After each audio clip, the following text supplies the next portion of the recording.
Selamat siang adik-adik mahasiswa baru Universitas Macung tahun 2021. Jumpa kembali dengan kami. Perkenalkan, saya adalah Pak Felix Satpundu. Saya kebetulan adalah Kepala Bagian Kemahasiswaan, juga dosen begitu. Diminta oleh panitia untuk menjadi moderator. Terima kasih. Sore hari ini kita berjumpa kembali untuk materi anti narkoba. Telah hadir di tengah-tengah kita tamu dari BNN, luar biasa sekali, Bapak Yuda Wirawan. Sudah kami undang sore hari ini hadir dengan kita, nanti akan bercerita mengenai BNN begitu ya. Apa sih lembaga ini? Kemudian juga kita fokus berbicara mengenai anti narkoba. Baik, adik-adik mahasiswa, saya akan sapa dulu. Selamat sore Pak Yuda, gimana kabarnya? Selamat sore Pak Felix, alhamdulillah sehat-sehat semua, yang penting Macung tambah maju. Amin, terima kasih.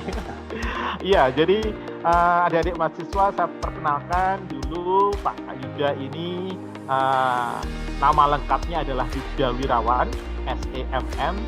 Beliau sudah lama di BNN, ya. Kemudian menjabat di BNN itu mulai tahun 2015. Ya, ada di Batu. Jadi 2015 sampai 2017 itu kepala subbagian umum BNN Kota Batu. Kemudian dari tahun 2017 pindah ke Kota Malang ya, dengan jabatan yang sama, kepala subbagian umum BNN Kota Malang ya. Jadi beliau saya pastikan sangat pakar di bidang anti narkoba begitu ya, karena itu sudah digelutinya sejak lama. Baik, untuk mempersingkat waktu, saya persilahkan untuk Pak Yuda bisa mulai untuk memaparkan begitu ya, jadi memaparkan materinya gitu. Oke, baik. Mungkin bisa ditambahi perkenalan dulu, Pak. Mungkin ya penjelasan begitu, monggo silakan. Oke, terima kasih. Selamat sore seluruh mahasiswa Macung, sukses selalu. Anda tidak salah pilih untuk kuliah di Macung, jadi kampus yang sangat diidolakan. Jadi saya Yuda Wirawan, Kasubag Umum BNN Kota Malang. Jadi saya mulai bergabung itu mulai berdirinya BNN ya. Jadi kami ditugaskan di sana untuk menjadi anggota BNN.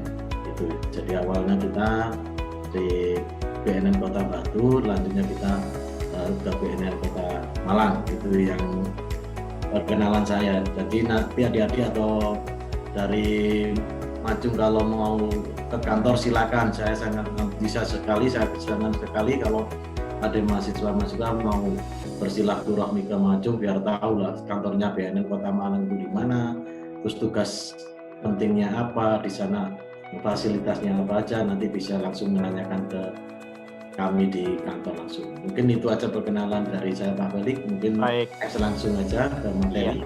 Iya, oke. Oke, di sini adik-adik harus tahu sekalian kenapa sih dibentuk BNN. BNN adalah Badan Narkotika Nasional. Itu dibentuk berdasarkan Undang-Undang 35. Jadi undang-undang itu tertinggi ya, Undang-Undang 35 tahun 2009. Di sana di Pasal 64 dalam rangka mencegah dan memberantas penyalahgunaan dan peredaran gelap narkoba dibentuklah menurut undang-undang, yaitu Badan Narkotika Nasional. Itu terpusat di Jakarta dan ada perwakilan di provinsi maupun di kabupaten kota. Jadi tugasnya itu ada 4. Yang pertama adalah mencegah. Apa yang dicegah yaitu penyalahgunaan peredaran narkoba. Di situ ada 2 ya, mencegah dan memberdayakan. Jadi di kami itu mencegah dan memberdayakan itu menjadi satu tugas utama yang awal. Yang kedua adalah merehabilitasi. Jadi ada 3 poin di sini tugas BNN. Yang pertama adalah untuk mencegah dan memberdayakan, itu preventifnya. Yang kedua adalah tugas solutifnya, yaitu merehabilitasi. Apa yang direhab itu adalah penyalahgunaan narkoba. Yang ketiga adalah tugas secara represif, yaitu pemberantasan. Apa yang diberantas adalah para bandar atau peredaran gelap narkoba. Itu intinya dari dibentuknya BNN. Jadi kita berdasarkan Undang-Undang 35 tahun 2009. Jadi adik-adik bisa dilihat di pasal 64 ya, 35 tahun, bisa di download di internet.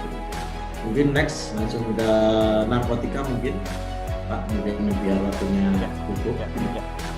Apa sih narkoba itu? Narkoba itu ada 3 ya. Jadi narkotika, psikotropika, dan bahan aditif. Yang utama adalah BNN itu adalah kita sama-sama dengan penegak hukum, dengan kepolisian. Orangnya juga sama, di BNN itu gabungan ya. Ada dari kepolisian, ada dari pegawainya BNN, ada dari bea cukai, ada dari TNI, semua masuk di BNN. Apa yang tugas utamanya adalah untuk mencegah peredaran gelap dan memberantas narkotikanya. Narkotika, kalau psikotropika sekarang sudah masuk ke golongan narkotika ya. Beda kalau yang di kepolisian itu ada BA. Jadi NAR itu narkotika, psikotropo itu psikotropika, bahannya itu bahan aditif. Biasanya bahan aditif itu seperti pil atau minuman keras atau apa, itu termasuk bahan aditif. Itu biasanya dari Sat Narkoba itu di kepolisian sering menindak peredaran misalkan miras atau oplosan atau apa. Kalau kita fokus di narkotika dan psikotropika. Oke, next Pak Felix. Ini adik-adik nanti bisa minta di kampus ya, sudah saya share untuk narkotika itu apa saja, terus psikotropika itu apa saja, dan bahan aditif itu apa saja. Mungkin langsung aja ke contoh-contohnya yang narkotika Pak. Nah ini penggolongan narkotika. Jadi adik-adik harus tahu narkotika itu hanya digunakan untuk tujuan pengembangan ilmu pengetahuan yang sangat tinggi, menghasilkan ketergantungan. Contoh heroin, kokain, ganja itu golongan 1, amfetamin. Amfetamin itu sabu-sabu. Yang kedua adalah golongan 2 seperti morfin, codeine. Yang ketiga adalah golongan 3 itu contohnya kodein. Jadi adik-adik harus tahu narkotika itu ada golongan 1, 2, 3, dan golongan 1 itu hukumannya minimal kalau dia membawa atau menyalahgunakan itu minimal dihukum itu 4 tahun. Jadi adik-adik harus tahu betul ya. Jadi di Undang-Undang Narkotika itu sangat keras sekali, sangat hukuman pidananya sangat berat. Belum lagi untuk istilahnya secara materi itu juga sangat dituntut dengan miliaran ya kalau adik. Jangan sampai adik-adik sekalian terlibat, mencoba pun jangan, atau lagi membedakan. Jadi adik-adik, next mungkin Pak Felix. Ini yang psikotropika. Jadi psikotropika adalah zat atau obat yang bekerja. Nah ini yang psikotropika dulu Pak Felix ya. Ini soalnya sudah masuk ke golongan narkotika juga, meskipun bedanya psikotropika, dan itu juga pengaruhnya sama dengan narkotika. Contohnya adalah Lexotan, itu juga obat-obatan penenang, terus obat tidur, diazepam, ini banyak sekali yang disalahgunakan. Sebetulnya boleh dipakai kalau itu menurut resep dokter atau sakit. Yang tidak boleh adalah karena itu disalahgunakan, dia tidak sakit tapi minum obat tidur, dia tidak sakit tapi dia minum obat penenang. Itulah yang dikatakan menyalahgunakan narkotika. Oke, next Pak. Jadi yang banyak titik. Ya. Nah ini banyak titik yang saya bilang tadi.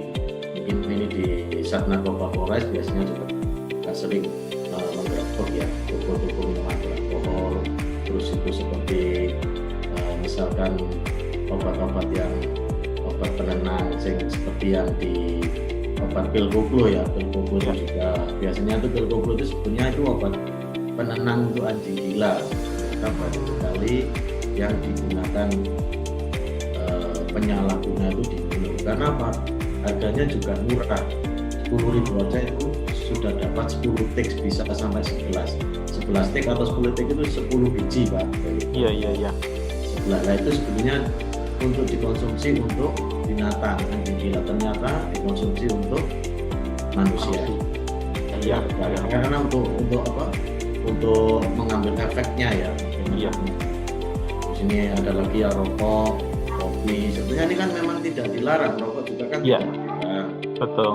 Karena itu tapi mengandung bahan nikotin di situ juga masuk bahan aditif. Kopi juga sekarang kan lagi gencar-gencarnya kafe itu kan. Kafe kopi ya. Kopi itu sehat kalau itu diminum Misalkan satu hari maksimal 2-3 gelas, nggak sampai. Karena kalau sudah terlalu banyak itu biasanya menimbulkan kecanduan ya. Bisa pusing kalau nggak minum atau nggak merokok. Itu biasanya orang-orang yang perokok maupun orang-orang yang kecanduan kopi itu biasanya pusing. Kalau minum kopi biasanya pusingnya hilang. Itulah sebetulnya itu, makanya ada adik-adik sekalian, rokok tidak dilarang, cuma itu biasanya pintu masuk untuk menggunakan narkoba jenis yang lain. Oke. Iya. Baik, efek narkoba. Ya, ini yang mungkin yang harus ada penting ini ya. Tahu penting sekali ini ya. Iya. Menyalahgunakan narkoba itu. Sekarang saya jelaskan dulu, kenapa sih Badan Narkotika Nasional itu namanya Badan Narkotika Nasional, bukan Badan Anti Narkotika. Sebetulnya narkotika itu legal, Pak Felix. Ya, sah ya. Kalau itu digunakan secara benar. Contoh, kalau kita sakit, pasti disuntik morfin.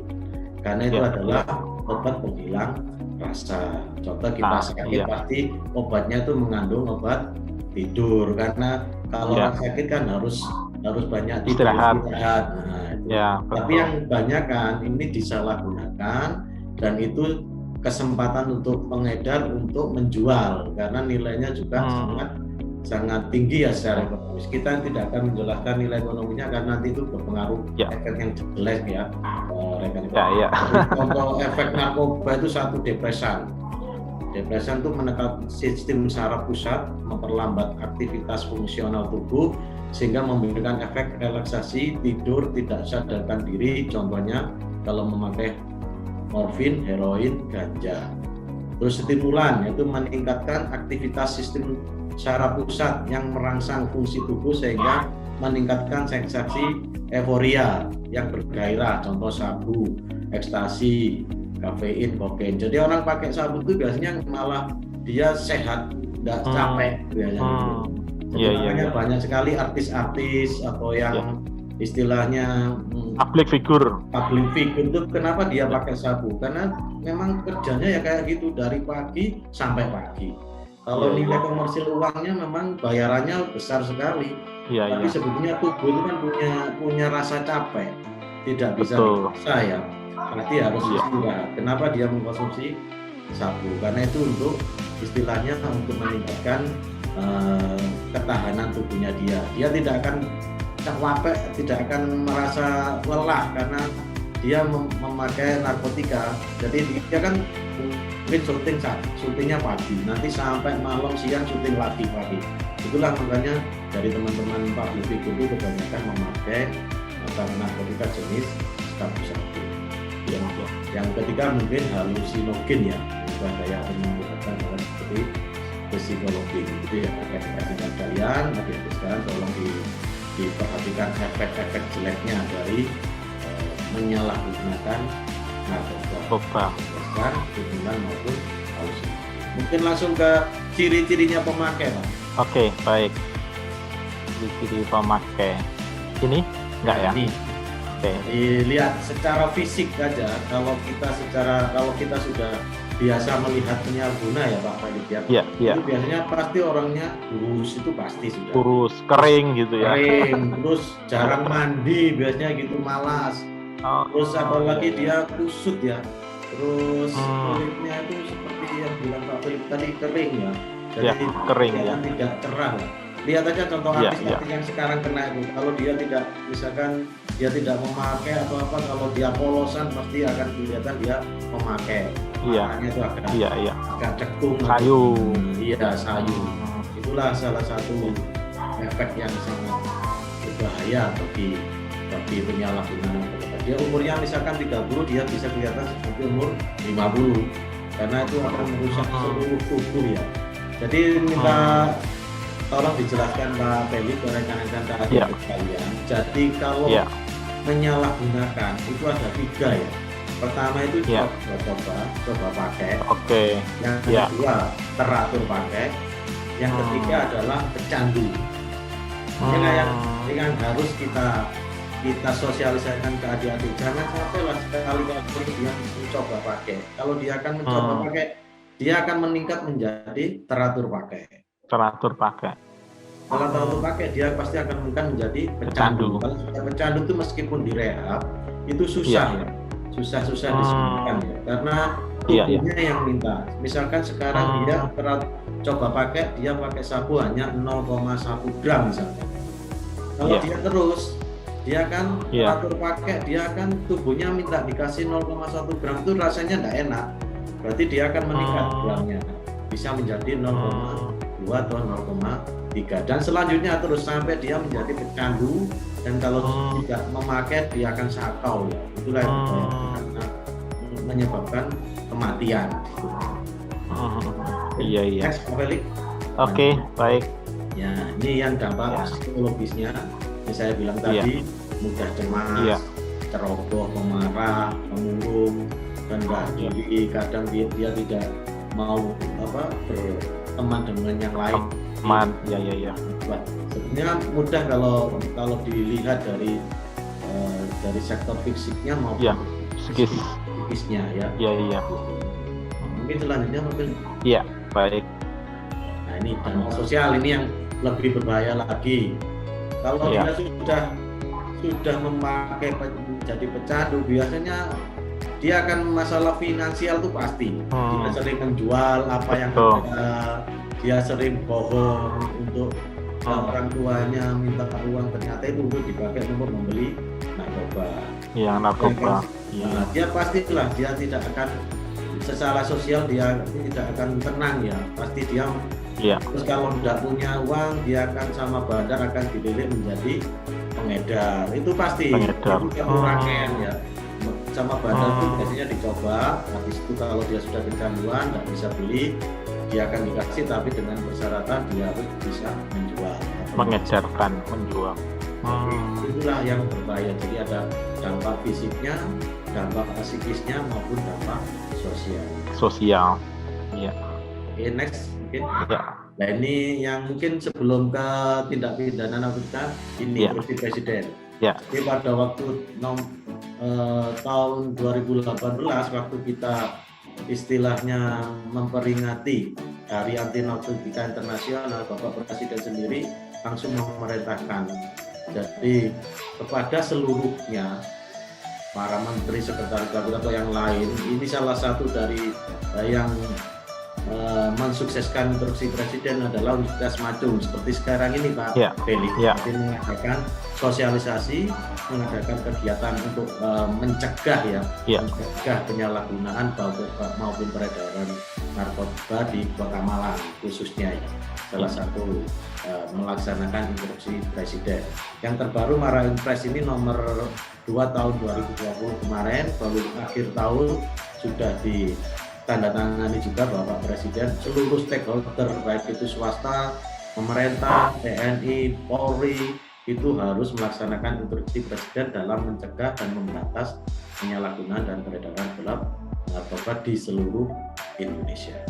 Oke, Pak Fer, next mungkin langsung tindakan hukum ya. Iya. Ini adik-adik, rekan-rekan sekalian, generasi emas ya. Jadi saya kasih gambaran dulu kenapa sih sudah ada Undang-Undang 35 yang keras begini, peredaran narkoba itu di Indonesia masih besar. Waktu itu tahun 2016 ingat saya, waktu itu masih dipimpin Pak Budi Waseso, Pak Diwas. Kita memusnahkan barang bukti narkotika sabu sekitar 2-3 ton. Itu termasuk istimewa ya. Pak Presiden. Pak Presiden sangat bangga. Tetapi ternyata kita diketawain oleh negara lain, negara Cina waktu itu. BNN-nya Cina ketawa kepada kita. Hebat ya, kamu memusnahkan sabu itu 3 ton aja pakai presiden. Kamu tahu barang yang masuk sabu-sabu ke negaramu berapa? Kita sampai heran, 250 ton. Waduh, banyak sekali ya. Itu tahun 2016. Makanya kalau kita tangkap tontonan itu masih, misalkan kita tangkap 1 ton, kemarin kepolisian juga sekitar 2,5 ton. Itu yang 2,5 ton yang ketangkap, yang masuk, yang disimpan itu berarti kan masih puluhan. Banyak. Betul. Tujuannya apa? Salah satu negara kita adalah negara yang kaya. Kita punya pulau, kita punya SDM unggul, kita punya hutan, kita punya berbagai kekayaan alam yang tidak dipunyai negara lain. Untuk apa? Narkoba dimasukkan. Salah satunya adalah salah satu bentuk proxy war. Perang tampak itu. Ingat waktu itu Pak Felix, rekan-rekan waktu perang candu, waktu itu China melawan negara mana dia? Kalau secara peralatan atau apa pasti kalah, tapi punya strategi untuk perang candu. Jadi prajurit-prajurit dari negara asing yang mau menyerang itu dikasih candu, akhirnya kan loyo semua. Nah, akhirnya bisa dikuasai, bisa memenangkan. Salah satu itu menurut analisa lebih jauh ya Pak Felix, karena betul. Secara jauh itu mau menguasai negara kita, Indonesia, betul. Itulah makanya kita dibentuklah Undang-Undang Narkotika Nomor 35 Tahun 2009. Di situ dibentuk BNN sebagai leading sektor utama untuk memberantas dan mencegah peredaran gelap. Next Pak Felix. Iya.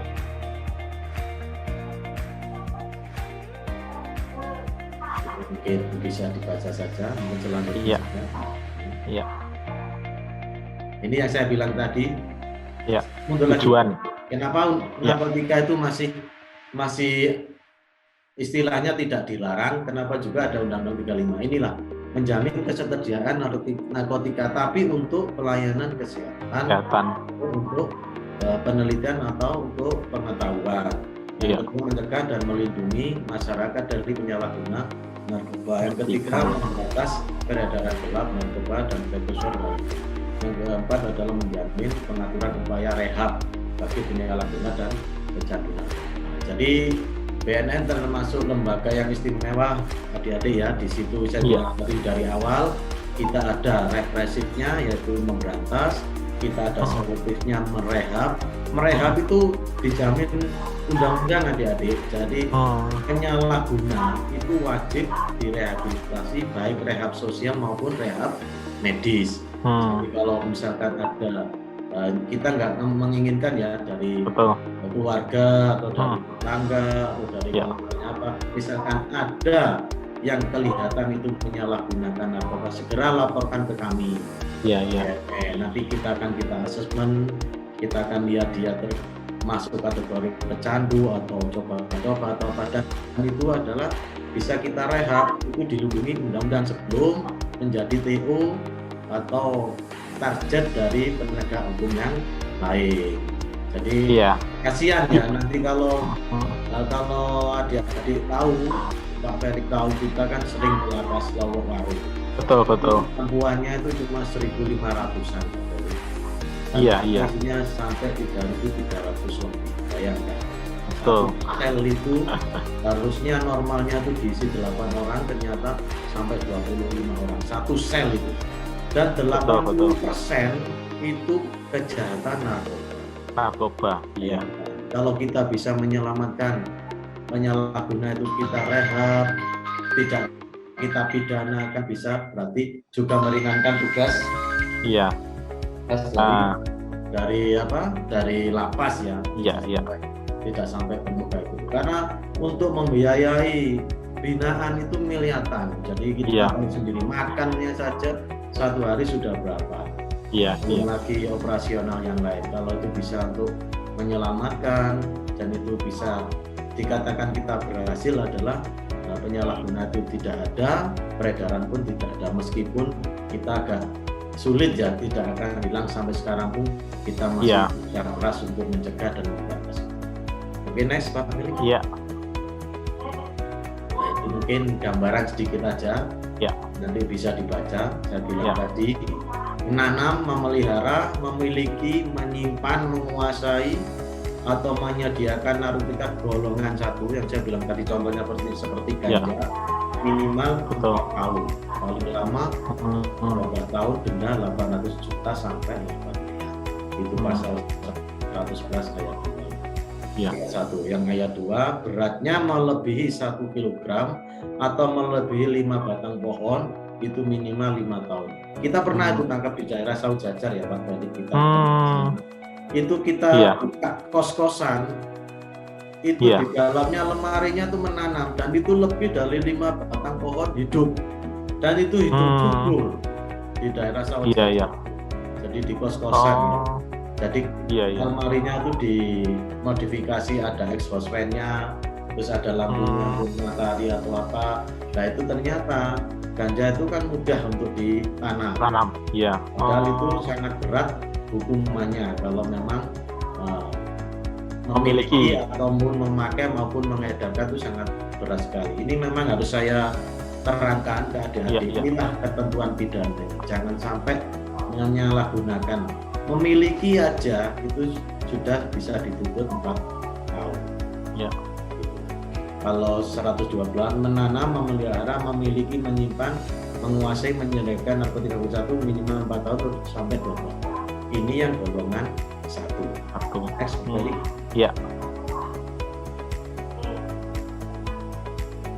Ini adik-adik tolong dibaca, nanti bisa dilihat atau di-download pasal-pasalnya di Undang-Undang 35 tahun 2009.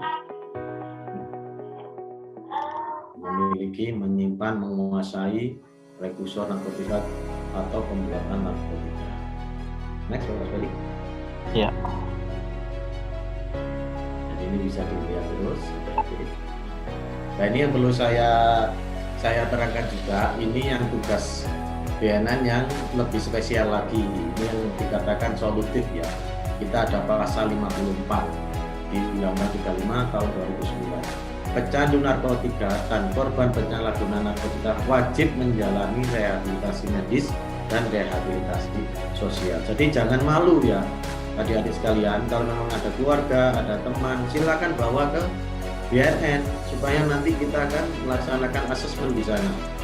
Di kantor saya ada dokternya, ada psikologisnya, dan itu nanti bisa dirawat jalan, bisa ada konsultannya juga nanti supaya yang menjadi penyalahguna itu tidak terkena lagi ya, tidak terpapar lagi, bisa sembuh. Jadi adik-adik sekalian tolong dibantu BNN juga untuk menyelamatkan keluarga, menyelamatkan teman atau menyelamatkan yang lain supaya tidak sampai dilanjut ke ranah pidana. Kalau ke ranah pidana berat adik-adik.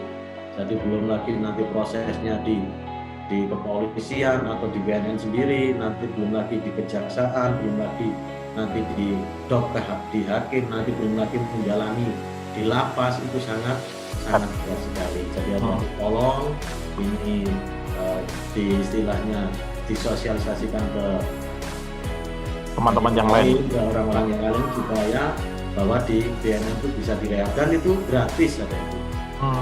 Gratis, tidak ada biaya sama sekali.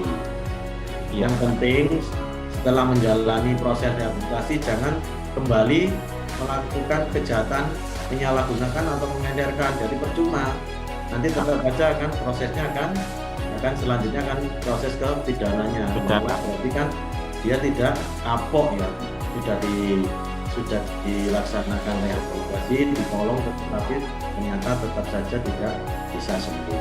Itulah adik-adik sekalian, tolong ini disosialisasikan Pak Felix ke adik-adik mahasiswa atau yang lain atau apa, misalkan ada yang penyalahguna atau korban, silakan dibawa ke BNN. Oke, next. Lanjut ya. Ini yang saya bilang tadi, korban penyalahguna, korban maupun pecandu. Ini saya bilang korban penyalahguna, orang yang tidak sengaja menggunakan narkotika karena dibujuk, diperdaya, ditipu, yang saya bilang tadi coba pakai ya, saya bilang tadi coba pakai. Yang kedua, menyalahguna narkotika, ini sudah masuk ke kategori teratur pakai. Yang ketiga, pecandu, ini yang sudah tidak bisa lagi, sudah menjadi ketergantungan ya, baik secara fisik maupun psikisnya. Jadi kalau fisiknya tidak pakai, dia akan fisiknya rasanya sakit ya. Jadi tidak akan tenang, psikologisnya juga akan terganggu. Oke, selanjutnya ini mungkin yang saya bilang tadi, rehabilitasi medis ada di kita, rehabilitasi sosial maupun pasca rehab. Jadi Nah, supaya tidak relap lagi, kita ada namanya program namanya jangkau damping ya. Jadi setelah yang direhab itu akan kita pantau terus, akan kita jangkau, akan kita lihat dia relap apa enggak, supaya tidak masuk ke komunitasnya lagi. Kalau sudah masuk ke komunitasnya lagi, pasti dia akan memakai lagi. Iya. Jadi ada pendampingan gitu ya? Iya, ada pendampingannya. Ya, karena makanya kita akan punya psikiater juga bisa di klinik kita. Iya. Iya. Mungkin bisa dipelajari sendiri. Ini yang modus-modusnya. Jadi banyak sekali contoh-contoh modus.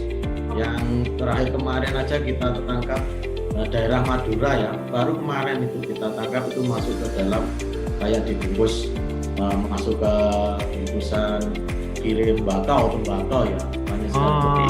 Yang sekarang adik-adik, rekan-rekan sekalian, tolong diperhatikan, masa pandemi COVID-19 peredaran bukan tambah sedikit, tambah meningkat. Tambah meningkat ya. Karena kita melaksanakan istilahnya pemusnahan barang bukti dari kejahatan narkotika, itu kita melaksanakan pemusnahan barang bukti itu di kejaksaan baru kemarin itu aja ganja sudah lebih 20 kilo. Banyak di sekali. Kota Malang saja. Terus sabu-sabu itu 1 kilo lebih. Jadi meningkat di masa pandemi nggak malah turun, malah meningkat sekitar 7-10%. Itu dan real, itu real memang. Jadi mungkin ya kondisi pandemi ini orang banyak stres atau apa, itulah malah dimanfaatkan para bandar untuk mungkin menjual atau memanfaatkan untuk mengedarkan. Itu yang pertama. Yang kedua, modus-modus yang banyak sekali sih, nanti bisa dilihat di sana. Tapi yang sekarang lagi ngetren, yang lagi kita awasi adalah modus dari jasa pengiriman, Pak Felix. Rekan-rekan sekalian, tolong diperhatikan. Kita tidak menyebut siapa jasa pengirimannya, tapi beberapa kali kita tangkap barang itu dilewatkan jasa pengiriman. Karena di sana kan yang penting orang ngirim, tidak ada scannernya, tidak ada pemeriksaannya, yang penting nyampe nanti diambil. Itu berapa kali kita masa pandemi ini menangkap itu. Terakhir kita kemarin itu ada yang tembakau gorila, sebelumnya itu ganja 7 kilo. Ada lagi sabu-sabu, jadi dilewatkan paket-paket pengiriman. Jadi itu harus diperhatikan adik-adik juga. Sekarang kan lagi ngetren-ngetrennya pembelian online juga. Iya. Kalau memang adik-adik ada di rumah ada agen mengirim, ternyata tidak beli atau tidak pesan, tolong ditanyakan dulu ke keluarganya semua. Memang pesen nggak ini barang ini? Jangan sampai kalau nggak pesen jangan diterima dulu. Baterainya itu adalah narkotika. Kalau secara hukum, kalau barang itu sudah di tangan dan pengirim itu sudah menandatangani tanda terima, berarti secara legal kan menjadi barang itu milik penerima. Itu tetap aja nanti tetap di BAP ya. Jadi adik-adik, rekan-rekan, Felix tolong disampaikan. Sekarang yang paling penting adalah jasa pengiriman, modus-modusnya di situ. Mungkin itu Pak Felix, ini mungkin contoh-contohnya mungkin bisa diputar nanti di rekan-rekan yang lain. Baik. Kalau ada pertanyaan atau apa silakan. Baik, terima kasih Pak Yuda, luar biasa sekali ya. Sama-sama Pak Felix. Mahasiswa baru semuanya, kita sudah mendengarkan nih sangat jelas sekali dari Pak Yuda mengenai jenis-jenis narkoba, narkotika, kemudian juga bagaimana efeknya, kemudian dari segi hukumnya ya. Jadi rupanya ini adalah sesuatu yang penting bagi kita untuk mahasiswa Majung. Jangan sampai ini terjadi ya, jangan sampai kita terpapar oleh yang namanya narkotika atau narkoba ini. Ya, baik Mas Yuda, ada titipan pertanyaan tadi. Nah, ini pertanyaan. Salah satu pertanyaannya, ini masih ada waktu ya. Satu tipsnya supaya mahasiswa kita ini tidak terpapar. Nah, tipsnya apa, Mas Yuda? Terima kasih, ini sangat penting sekali Pak Felix untuk seluruh mahasiswa maupun keluarga ya. Yang pertama, jangan sampai salah pergaulan, itu yang pertama. Jadi kalau adik-adik sekalian salah bergaul dengan penyalahguna, apalagi bandar, pasti tidak akan bisa lepas ya. Kalau misalkan dia sudah masuk ke lingkungannya, dia tetap akan terus dicari. Pertama dia akan dikasih terus. Ini coba enak ini. Nah. Memang rasanya memang membuat orang kepingin terus, karena namanya narkotika kan membuat orang ketagihan. Ya, ketagihan. Kalau sudah begitu, kalau sudah masuk lingkungannya akan menjadi jaringan. Lama-lama nanti akan disuruh untuk menjual. Jadi rata-rata bisa sistem ranjau ya, biasanya pembeli sama penjual itu tidak ketemu, nanti lewat HP saja, terus nanti ditaruh di mana, uangnya ditransfer. Itu sangat sering sekali dilaksanakan. Itu yang pertama, jangan sampai salah pertama. Yang kedua, kehidupan keluarga harus harmonis. Intinya apa? Antara orang tua sama anak harus saling keterbukaan, harus saling menjaga, harus saling mengingatkan. Apalagi kalau memang orang tua itu jarang di rumah, itu kan kasihan juga. Iya, nanti pelampiasan anak itu salah memilih teman dan berbahaya juga. Jadi yang kedua dari intern keluarga yang dijaga juga, bahwa misalnya dijaga juga saling memperingatkan, salah satu lewat sosialisasi ini nanti bisa disampaikan ke keluarganya biar tidak sampai istilahnya terpapar maupun menjadi pengedar. Mungkin yang ketiga iman ya. Jadi iman itu harus diperkuat. Iman rekan-rekan adik-adik sekalian harus diperkuat. Dimanapun agama apapun, narkotika itu tetap haram ya. Betul, setuju. Iya. Jadi tidak ada agama yang menghalalkan barang yang haram. Iya. Mungkin tiga inti yang harus disampaikan. Oke, baik. Iya. Jadi adik-adik mahasiswa ini ada 3 tips dari Pak Yuda. Jadi 1, jangan sampai salah pergaulan ya, terutama untuk adik-adik mahasiswa baru yang cari kos-kosan begitu ya. Usahakan ya kalian nanti kosnya juga yang dekat dengan sesama teman-teman dari Majung begitu ya, dari kakak kelas begitu ya. Jadi kakak kelas kalian selama saya menjabat kepala bagian kemahasiswaan tidak pernah ada ya kakak kelas kalian yang terpapar. Jadi minimal kalau kalian bergaul dengan kakak kelas kalian ya, itu salah satu pagernya lah ya. Sesuai dengan tipsnya dari Pak Yuda, jangan sampai salah pergaulan.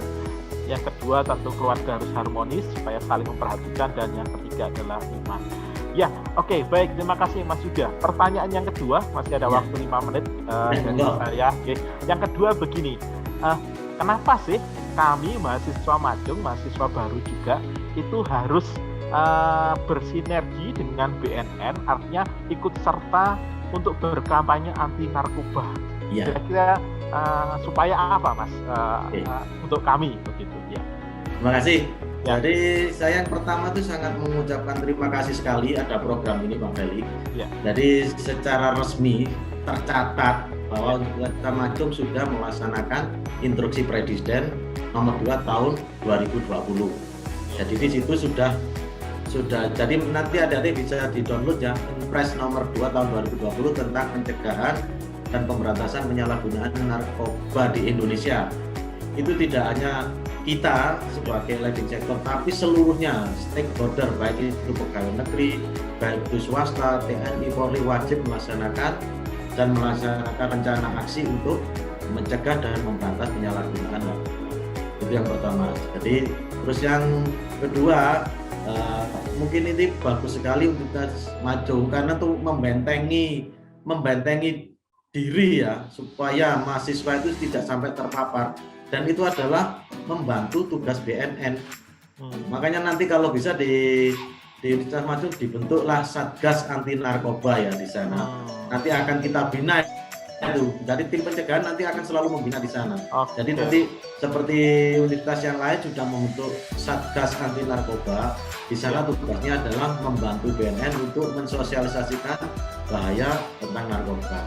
Di sana nanti akan selalu dibantu BNN, dibantu tim pencegahan untuk memberikan bahan-bahan ya, mungkin yang terbaru, mungkin apa ya, modus-modus yang terbaru, biar adik-adik menjadi Satgas itu mempunyai tugas untuk membentengi Universitas Majung ya, supaya tidak terjadi atau di dalamnya ada penyalahgunaan narkoba. Itu yang pertama dan yang kedua. Jadi terima kasih sekali Pak Felix, dari kami BNN itu sangat berterima kasih, kalian ini adalah kepanjangan tangan dari kami juga dari itu. Karena dari satu mahasiswa yang sudah bisa istilahnya imun ya, istilahnya menolak narkoba, nanti akan membuat jaringan ke teman-teman yang lain, membuat jaringan ke kampus supaya kampus itu bebas dari narkoba. Iya, oke, baik. Terima kasih Pak Yuda. Berarti ke depan kita bisa kerjasama fokus untuk Satgas anti narkoba ya. Jadi saya bisa ngumpulin mahasiswa ini untuk ketemu adik-adik mahasiswa baru yang tertarik untuk Satgas anti narkoba, nanti bisa gabung dengan bagian kemahasiswaan. Kita akan bersama-sama belajar ke BNN Kota Malang. Nanti malah yang relawan itu yang Satgas anti narkoba itu kalau sudah resmi akan dilatih pusat Pak Feli. Dia punya PIN relawan anti narkoba itu ada registrasinya dari pusat. Wah, mantap. Kami harap kalau memang mahasiswa maju itu saya percayalah. Memang itu bagus itu untuk istilahnya untuk nama baik juga dari kampus, untuk kebaikan ke depan tuh Pak Felix ya. Oke. Baik Pak Yuda, karena waktu sekali lagi terima kasih banyak sudah meluangkan waktu untuk kami adik-adik mahasiswa baru Universitas Machung tahun 2021 ya. Ke depan kita akan tetap kontak dan saya akan tetap berhubungan dengan BNN supaya adik-adik mahasiswa nanti bisa belajar banyak dari BNN ya. Baik, terima kasih untuk adik-adik mahasiswa baru. Demikian untuk talkshow kita sore hari ini. Nanti akan ada penugasan ya, penugasan untuk kalian. Jadi setelah melihat ya video ini, kalian akan mendapatkan tugas dan akan ada apresiasi untuk penugasan ya.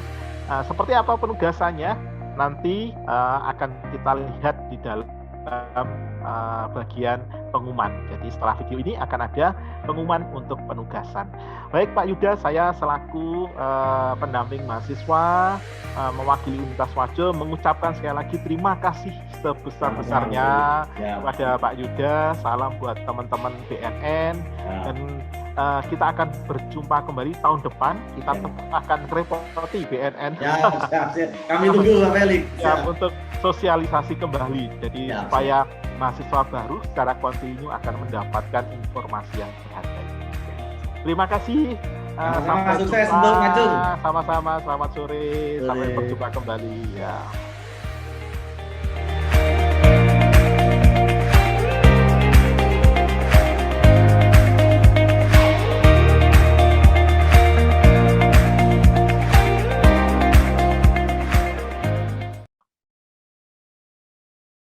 Halo mahasiswa semuanya, setelah melihat video mengenai anti narkoba, sekarang saya akan menjelaskan tugasnya.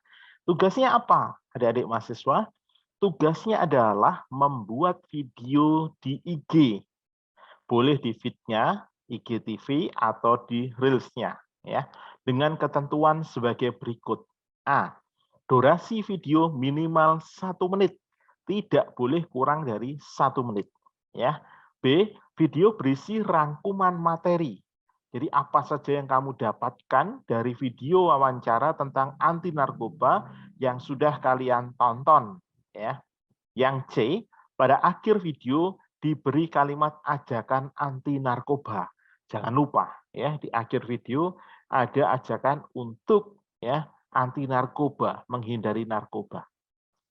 Yang D, video dibuat sekreatif mungkin, bebas tapi kreatif ya. Post di IG masing-masing maba, tidak boleh menggunakan IG orang tua, IG teman atau yang lainnya. Harus di IG-nya masing-masing. Kemudian diberi caption ya. Hai, nama saya, sebutkan ya nama kalian. Kemudian mahasiswa baru angkatan 2021 Universitas Machung, fakultas apa, bla bla bla, program studi apa, bla bla bla ya. Berikut ini adalah video saya tentang talkshow anti narkoba mengenai bla bla bla ya, garis besar isi video kalian sebagai bagian dari aktivitas study skill dalam rangka Machung Festival 2021. Semoga bermanfaat, tetap sehat dan tetap semangat di tahun 2021. Ya. Nah, ini kira-kira seperti itu. Informasi lebih lanjut tentang Universitas Majung dapat diakses di www.majung.ac.id. Nah, ini jangan lupa ya diberikan. Sekali lagi saya ulang ya, diberi caption, "Hai, nama saya, sebutkan namamu," ya. Lanjutkan, mahasiswa baru angkatan 2021 Universitas Majung, fakultas titik-titik, program studi titik-titik, ya. Kemudian kamu lanjutkan, berikut ini adalah video saya tentang talk show anti narkoba mengenai titik-titik. Nah, ini kamu dapat apa dari video ini? Ya, rangkumannya kira-kira apa? Kemudian dilanjutkan dengan kalimat, sebagai bagian dari aktivitas study skill dalam rangka Majung Festival 2021. Semoga bermanfaat, tetap sehat, dan semangat di tahun 2021. Ya. Informasi lebih lanjut tentang Universitas Majung dapat diakses di www.majung.ac.id. Ya. Oke, seperti itu ya. Jangan lupa loh ya, ada ajakan untuk anti narkoba ya. Kemudian sebagai bagian dari aktivitas study skill bla bla bla ya yang tadi saya sebutkan. Jangan lupa beri hashtag ya pagar SS anti narkoba, pagar MCF 2021 ya. Tag ke akun @majungfestival_, jangan lupa ya. Tag ke akun @majungfestival_, dan akun 2 pendamping kalian di CB ya. Supaya apa? Pendamping kalian tahu, oh kamu udah mengerjakan, karena mereka nanti yang membantu untuk mengumpulkan dan menilai ya. Oke, akun IG kamu tidak boleh di privat ya, jangan sampai akun IG kamu kamu privat ya. Kemudian video boleh dihapus pada tanggal 29 Agustus 2021 ya, boleh dihapus ya, karena setelah sebelum tanggal 29 Agustus itu dinilai gitu ya. Oke, baik itu saja untuk tugas dari video anti narkoba. Terima kasih, salam sehat.